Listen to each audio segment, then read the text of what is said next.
All right, today I'm going to show you the kind of the parts and pieces of this fifth wheel style wagon that we use. This is similar to a lot of show wagons, a great piece of equipment to use when you're just starting out teams, or if you have a team that you had for a long time. Very user friendly, very fun to use.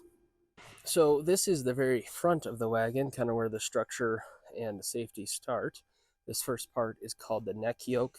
This can be made out of many different materials. Often this entire operation is wooden. This one is steel. Usually there's a ring right here. Okay, this one is connected there. This basically holds the tongue up. So the front part of the harness clips into that, holds the tongue up, but also allows the horses to turn the wagon. And so sometimes there's a ring that you slide on there. You can back your horse on. This one is fixed. So that is the neck yoke. Then we go back to the tongue. Okay, and that's this long piece. This one is actually set up. You could probably put a lot bigger of an animal on here, maybe something bigger than these halflingers, but that is the tongue.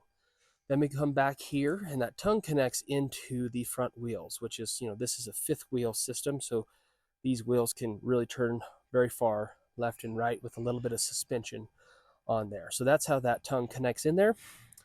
On top of the tongue is the double and single tree. So each side has a single tree that's hinged, okay? And two clips on each side, those connect to the tugs. So you can see that on both sides. Then those two connect to the double tree, okay? And this basically allows each horse to move independently. If one was pulling more than the other, in theory, it would drag the other one back.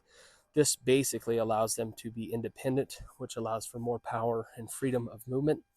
And then those are all pinned together in that same center pin. So that's pretty critical. And on top of that, this is called the hammer strap. Okay. They can be different sizes. And so this entire double and single trees, that slides out and you slide it into where that hammer strap is at and pin it in. So that's the whole front part of this wagon. Okay. As we move back, you can see where the driver sits. This is kind of like in Europe. You drive on the opposite side. You can certainly drive in the middle, do anything like that. But just out of tradition, that is where you sit. You can see here that I have a brake pedal. This is not to slow the team down. This is to keep the wagon steady. So if you stop on an uphill or something like that, instead of having the horses hold the weight of the wagon, you can press that brake down. If you're loading people on the back and you don't want the wagon to sway much, you can hold that down. These horses are strong enough that that is mostly a bluff. They could pull this wagon plenty good, even with that brake applied. So then obviously this is where the driver sits. And then back here is wherever you would put your load. So for this wagon, this is made to haul people, but traditionally this was kind of a freight style wagon where the entire back, just like a pickup truck, would be filled with whatever you're going to load. So show hitches usually still pull this kind of traditional style wagon. Budweiser team, things like that, you'll see this, but maybe obviously taller and a different type of construction. Okay, so this wagon is really cool for the most part. It's completely modernized, wheels included, even though these look old school being wooden.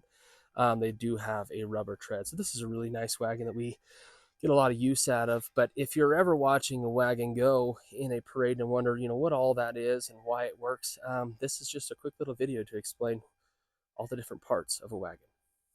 So if you like this video explaining the wagon and different parts about teams, please like and subscribe to the Startup Cowboy channel.